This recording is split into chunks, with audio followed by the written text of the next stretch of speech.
Oke, baik. Assalamualaikum warahmatullahi wabarakatuh. Selamat berjumpa lagi. Seperti biasa, semoga kita diberikan kesehatan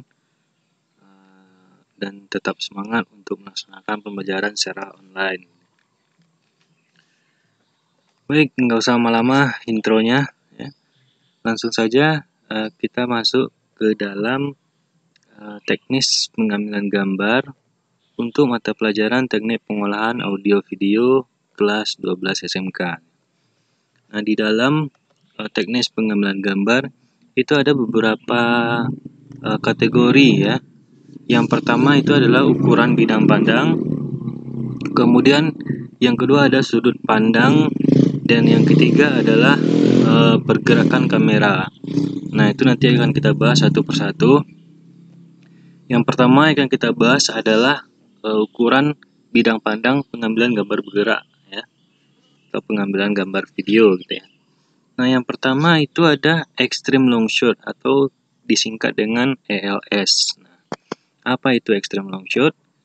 Yaitu shot sangat jauh, yaitu menyajikan bidang pandang yang sangat luas. Nah, kamera mengambil keseluruhan pandangan, objek utama dan objek lainnya nampak sangat kecil dalam hubungannya dengan latar belakang. Nah, jadi di dalam extreme long shot ini, dia lebih dominan untuk menunjukkan latar belakang dari si objek ini, gitu ya.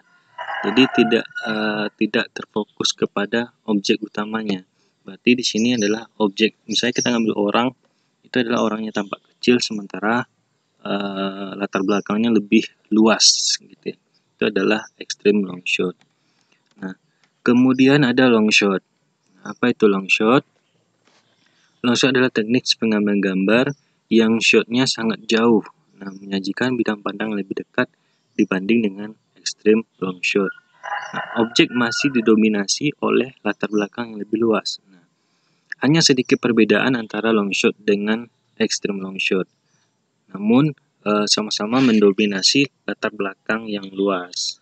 Namun ini agak sedikit lebih dekat daripada extreme long shot. Kemudian ada medium long shot. Nah, apa itu? Itu pengambilan gambar yang menyajikan bidang pandang lebih dekat daripada long shot, atau objek manusia biasanya ditampilkan dari atas lutut sampai atas kepala. Nah, ini adalah penyajian ataupun pengambilan gambar menggunakan teknis medium long shot. Artinya pengambilan gambar yang dilakukan dari atas kepala hingga lutut, gitu ya. Kemudian ada medium shot. Nah, di sini objek menjadi lebih besar dan dominan. Objek manusia ditampakkan dari atas pinggang sampai atas kepala. Latar belakang masih nampak sebanding dengan objek utama. Nah, artinya antara latar belakang dengan objek, nah itu masih kelihatan sama-sama dominan, gitu ya.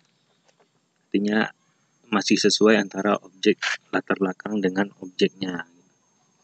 Itu pengambilan gambarnya dari pinggang sampai atas kepala. Itu adalah medium shot. Selanjutnya ada medium close up. Shot yang dilakukan sangat dekat. Itu objek diperlihatkan dari bagian dada sampai atas kepala. Medium close up ini yang paling sering dipergunakan dalam televisi. Nah, ini yang sering kita lihat di TV-TV ya. Itu menggunakan teknik medium close up yang pengambilan gambarnya yaitu dari atas kepala sampai dada. Biasanya ini digunakan untuk acara-acara talk show seperti itu. Nah, kemudian selanjutnya ada close up. Nah, close up adalah shoot yang sangat dekat. Nah, objek menjadi titik perhatian utama di dalam shot ini. Nah, latar belakang nampak sedikit sekali ya, untuk objek manusia biasanya ditampilkan wajah dari bahu sampai atas kepala. Jadi close up adalah batasnya bahu sampai kepala. Nah, kalau mediumnya tadi sampai dada ya, atas kepala sampai dada. Itu medium close up. Paham ya untuk teknisnya? Nah, kemudian ada big close up yaitu shot yang menampilkan bagian tertentu dari tubuh manusia. Objek mengisi seluruh layar dan jelas sekali detailnya. Nah, di sini misal kita mau ngambil bagian matanya saja. Nah, kita shoot bagian matanya saja, itu namanya big close up. Atau kita mau shoot bagian bibirnya saja, nah itu juga namanya big close up. Sehingga gambar yang kita hasilkan itu satu layar penuh dan kelihatan jelas sekali detailnya. Itu adalah big close up atau BCU. Nah, kemudian ada extreme close up. Ini lebih dekat lagi. Yes, hampir sedikit nampak kesamaannya ya, antara big close up dengan extreme close up. Namun ini lebih detail daripada yang big close up. Sama-sama menampilkan bagian tertentu dari tubuh manusia gitu ya. Kemudian selanjutnya ada two shot atau biasa disingkat dengan 2S, yaitu shot yang menampilkan gambar dua orang. Itu namanya two shot. Oke.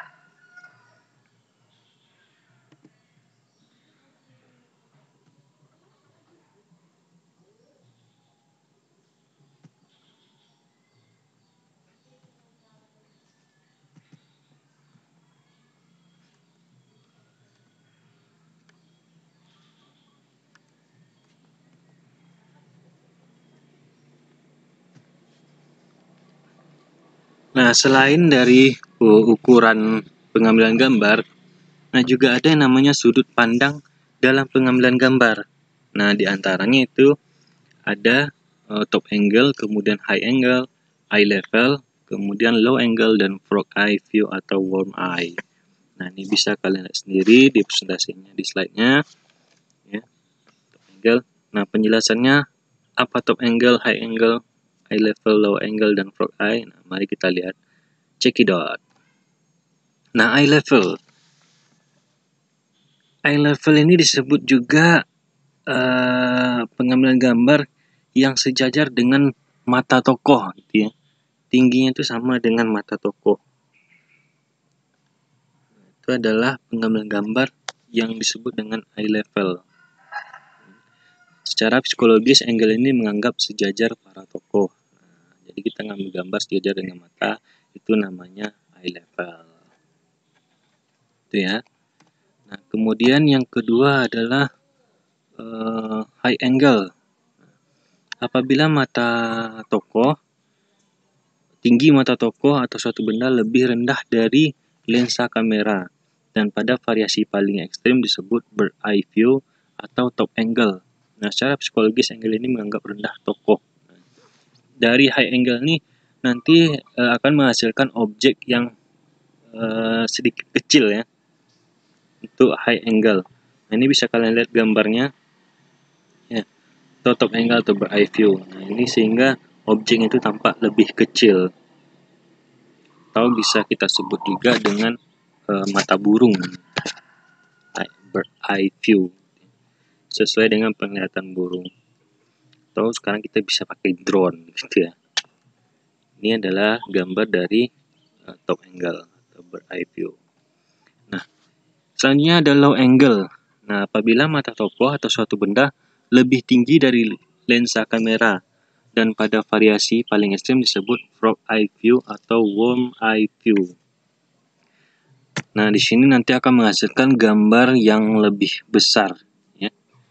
Itu dari bawahnya kecil, atasnya besar itu ya.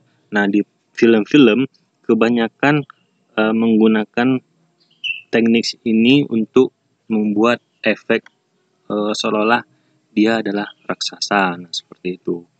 Itu menampilkan objek yang lebih besar seperti itu ya. Kemudian ada frog eye, yaitu sudut penglihatan sebatas mata katak. Nah, pada posisi ini kamera berada di dasar bawah, hampir sejajar dengan tanah dan tidak dihadapkan ke atas. Nah, ini adalah frog eye. Nah, ini anak-anak yang instagramable. Nah, ini juga bisa pakai ini untuk menghasilkan gambar yang bagus ya. Ini digunakan teknik frog eye. Kamera sejajar dengan tanah gitu ya. Paham ya? Itu teknis pengambilan gambar yang kedua.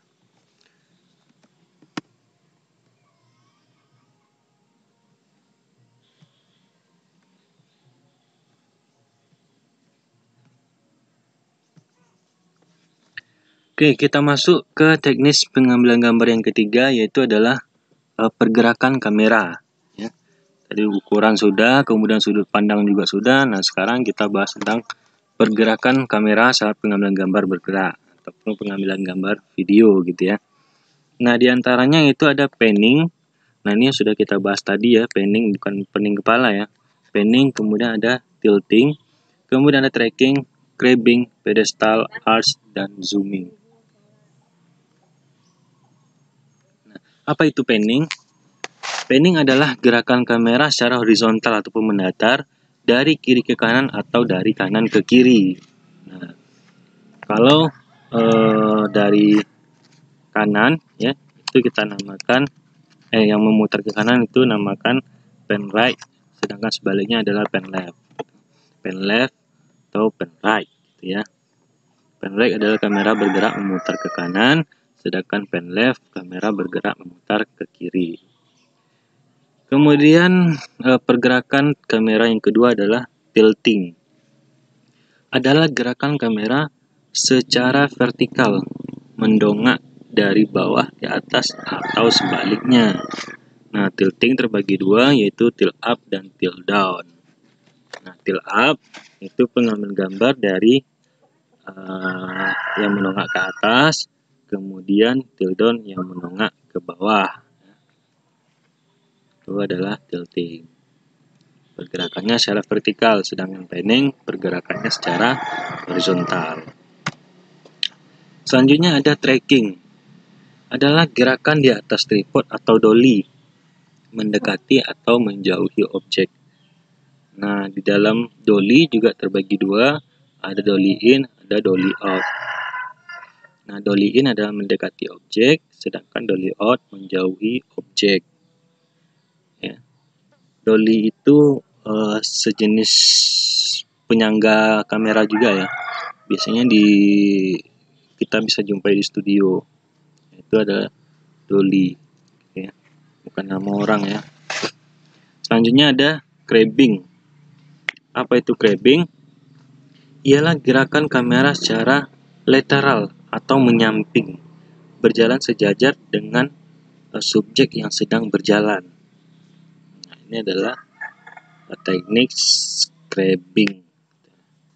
Nah, grabbing juga terbagi dua, ada grab left dan grab right. Nah, grab left bergerak ke kiri, sedangkan grab right bergerak ke kanan. Selanjutnya ada pedestal.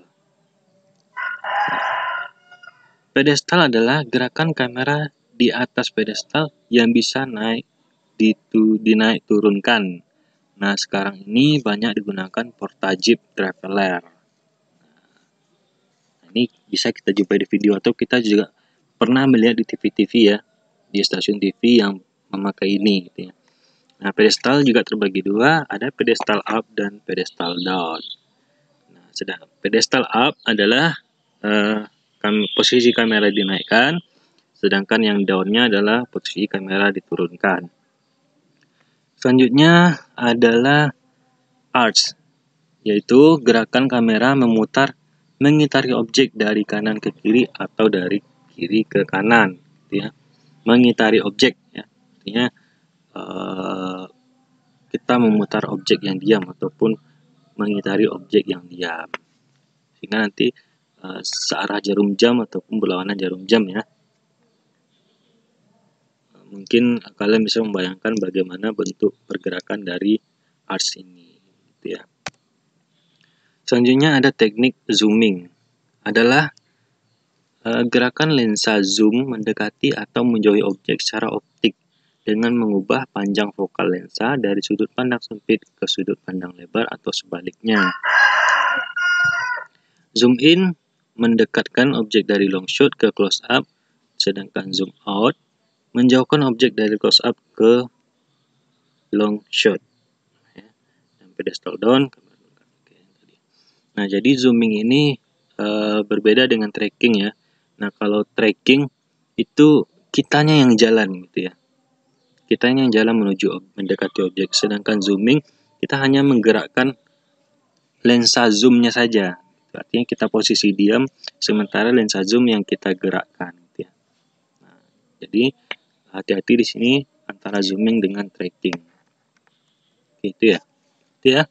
Nah, jadi itu tadi adalah teknis dalam pengambilan gambar untuk teknik pengolahan audio video gitu ya. Nah, itu tadi mulai dari ukuran pengambilan gambarnya, kemudian sudut pandang pengambilan gambarnya, dan kemudian ada pergerakan kamera. Nah, sekian dulu. Semoga bermanfaat bagi kalian dan dapat dimengerti apa yang saya sampaikan. Dan kita tetap semangat untuk belajar online meskipun di tengah-tengah wabah pandemi COVID-19 ini. Jangan putus asa dan tetap semangat. Oke. Sekian dan terima kasih. Wassalamualaikum warahmatullahi wabarakatuh.